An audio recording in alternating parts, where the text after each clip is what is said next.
Hey everyone, Scott Hansen here from NFL Red Zone.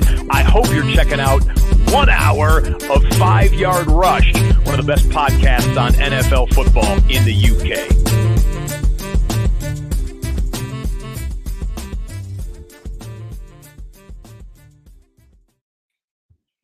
Yo, what's happening, Rush Nation? It is week 12.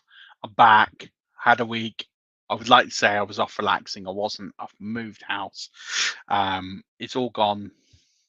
It's all happened. I'm not going to say it's gone swimmingly or perfectly, but it has all happened. So it's the very least you can expect, I suppose. I'm still settling in. There's still all sorts of boxes around me and everything else. However, you're not here to listen to me talk about moving and moving strategy and advice. You're here to talk about Waiver Wire rankings. Just quickly, this show is brought to you by Manscaped, the best in below the men's belt grooming, and you can get 20% off at manscaped.com with the code 5yard. So please take advantage of that. That's manscaped.com to get 20% off with the code 5yard and help keep your jewels in the best condition possible when they're ready, called upon, ready to play.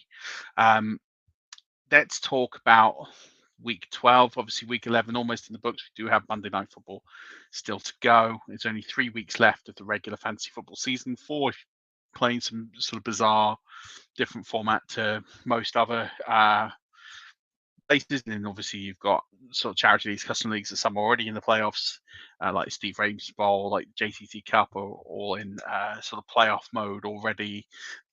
Scottish Bowl will be going into playoff mode in the next couple of weeks. So, we're starting to get to the end of the season now. A lot of teams that are sort of hovering around 500, just over 500, just under 500. You've got to make a push now.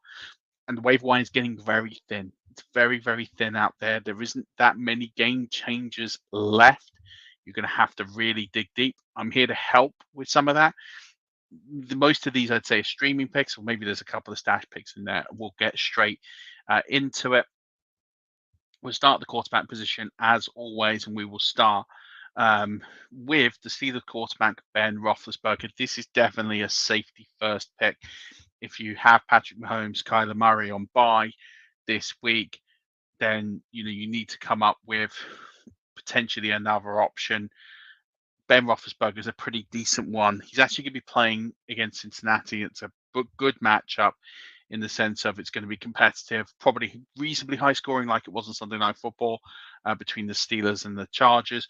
So you can expect Ben to throw the ball to definitely, I wouldn't say ball out. I don't think he can ball out anymore, but I think he will be productive, highly efficient potentially.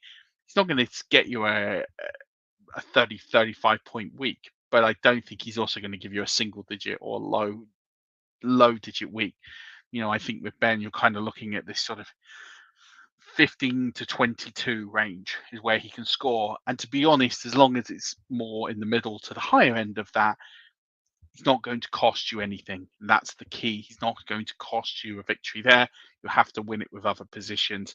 But if you have a pretty strong team and you just need someone to get you through the week, he is definitely that guy to help you get through that.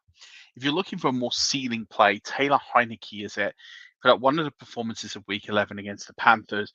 Very high completion rate. He, doing it with a big A dot of around 11.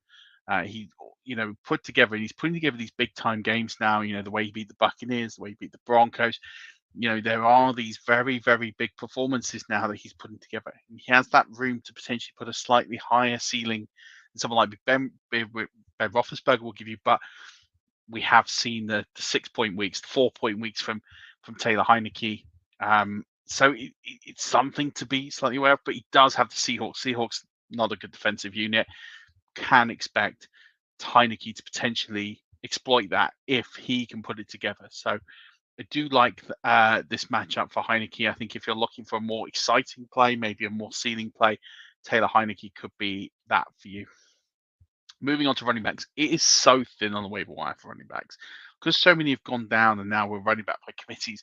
It's just not that many options out there. The only one under 30% owned that I can say is worth a start this week is Devonta Freeman. He's 29.8% owned. If he's still out there, he's worth a good chunk of your fab.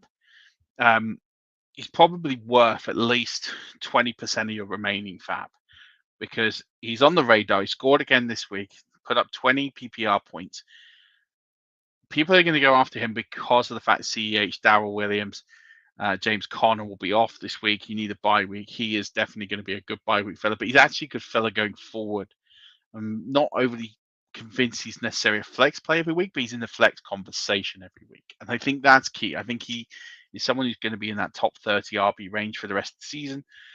They are going to run the ball. He is used in a lot of different ways, but it's the fact, especially in PPR, he's getting receptions, getting targets. That's kind of key. So right now, he is worth a significant amount of fab purely because he's probably the only reliable option left that's going to start and contribute. All these other options are going to be others like Alexander Mattison. All these are 30% over 30% owned. Tony Pollard, for example, these are all going to be higher owned. If they're free on your waiver wires, take advantage of them. You need to be handcuffing your running backs. And I'm going to talk a little bit about this tonight on the flagship show with Dan in just a bit and some strategy around that because it's highly important. If you haven't handcuffed your running backs or handcuffed other running backs, now's the time, and I'm going to explain why on the show. So tune in for that. My other option for this week is Benny Snell. Now, if you saw my tweet this week, you would have seen what I talked about with regards to Najee Harris. I am concerned that he has been overused and that usage isn't sustainable. And if the Steelers, who have a very good schedule, fall out of playoff contention, there's a chance they maybe pivot and bench him for the rest of the year just to help his health and don't overcook him. And as a result, I expect Benny Snell to come in. He got banged up last night. I think Harris is going to be okay, but I would expect Snell to be the handcuff. 0.6% owned. Probably can get him for $1 fab. He's someone I would be stashing away right now. Again, I'm going to go into this in more detail on the flagship show. So, and just look at why I'm a bit concerned. Or you can look at my tweets. You should find them on my profile in the last week at Murf_NFL and look at why the case I put together as to why I'm a bit concerned about Najee Harris and why having a bench spot for Benny Snell might not be a bad idea at this stage of the season. Looking at, by the way, the fab on the quarterbacks is always only going to be a couple of dollars. It's never really big money because they're only short-term fixes. You should have better options moving forward. Wide receiver this week, again, is slightly thinner than normal. I've gone with Marcus Valdes-Scantling, and I hate myself for it. 3.2% owned. He does have the Rams in week 12, but anyone that gets 10 targets is going to get my attention. And he went for 423 and 1 on Sunday, and it's really starting to shape up with stats wise. It's been trending that direction the last couple of weeks, but it really looks like now MVS is the number 2. Alan Lazard is banged up. Randall Cobb isn't quite the favorite that kind of thought he would be after that 2-game stretch where he was productive and got touchdowns. So it looks like MVS, after injuries and COVID and all these other things he had going on, appears to be breaking free of this sort of committee of wide receivers. Now, I'm not sitting here and saying that he's going to put up 423 and 1 every week. Far from it. I think that is his ceiling. That's the best week he's probably going to be putting up for the rest of the season. But I can see him putting up like 4 for 70 weeks and things like that. And anyone that's going to get you 10 fantasy points at this stage of the season is well worth consideration for a flex spot and a bench spot. So, but he has that ceiling, and I think that's why it's quite an attractive play, especially if you're down in weeks. I'd much rather be starting someone like an MVS over someone like, say, a Robbie Anderson or Russell Gage or someone of that ilk, who very similar sort of standing, but there just doesn't seem to be that kind of upside that we would expect. So other one is Jameson Crowder. Again, I've tended to go with a more aggressive play and then a more conservative play. The conservative play here is Jameson Crowder. I don't understand how Jameson Crowder is only 22.8% owned. He is good for 6 to 7 targets pretty much every week. You can pretty much pencil him in for 12 points every week in PPR.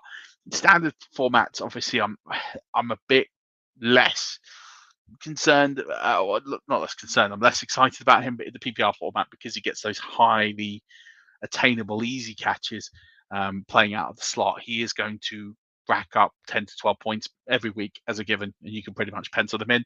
But he has touchdown upside like he does this week where he scored. Now, the other thing that's impressive about Crowder is he's putting up these numbers, getting the ball from Zach Wilson, Mike White, and Joe Flacco. He's quarterback proof. Doesn't matter who's in at quarterback. They're using him. He's being productive. He's putting up numbers.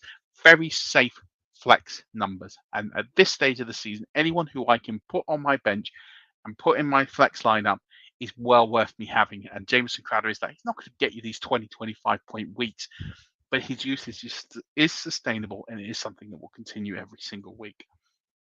Tight end, I've only plumped for the one this week because he really is the only tight end you need that's on the waiver wire. It's under 30% owned, and that is Adam Troutman.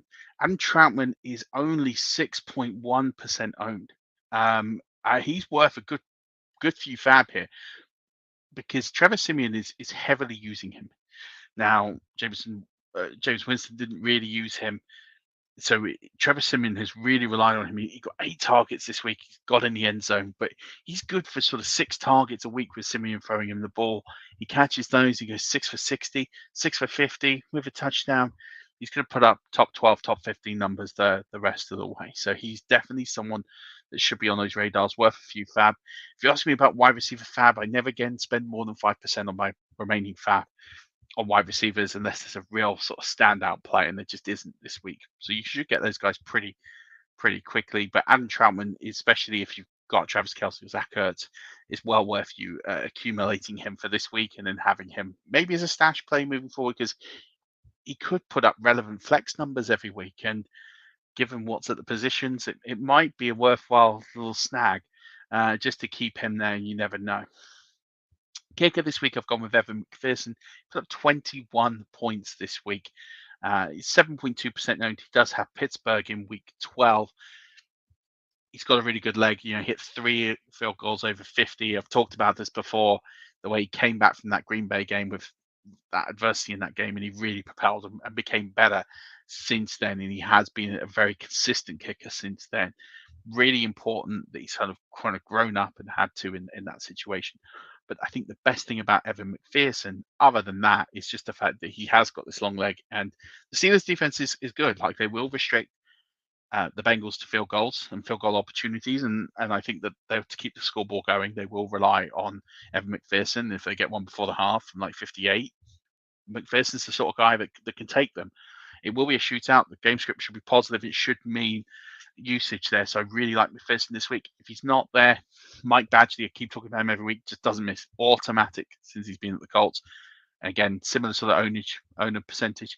So either kicker, completely fine by me. If you've been listening to me about Mike Badgley, just stick with Mike Badgley. He's fine. He's going to get you 10 to 12 points a week.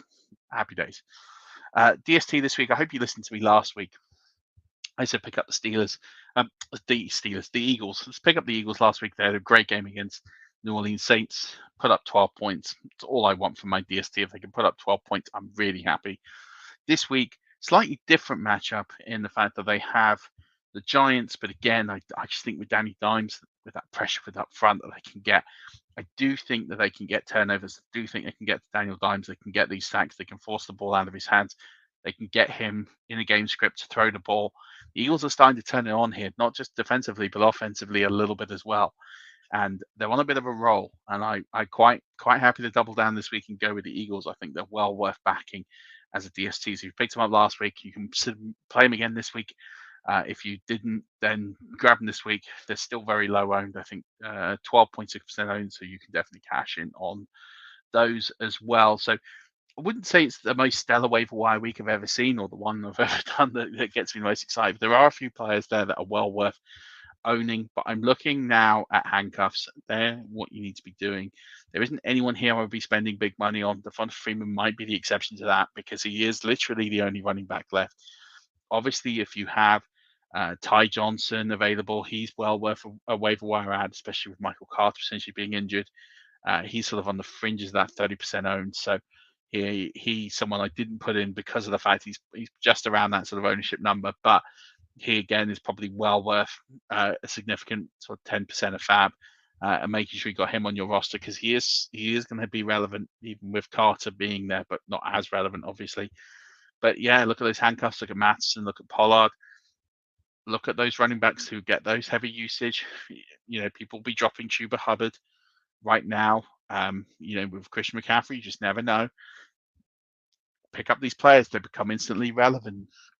Jeff Wilson is another one. Jeff Wilson would have been over 30% owned, but he's another one that you need to keep an eye on. Jeff and Trey Sermon, if Elijah Mitchell doesn't come back, these are all the sorts of players you need to keep an eye on and make sure that you get the usage out of them while you still can. And we expect when Kareem Hunt comes back, then people will be dropping Dearness Johnson. Again, he's another one worth stashing in case, again, Hunt or Chubb miss time. And it's not out of the realms of possibility that happens. So that'll do it for the waiver wire for this week. I look forward to seeing you on the flagship show in just a little bit. And until then, Rush Nation, don't forget, as always, keep rushing.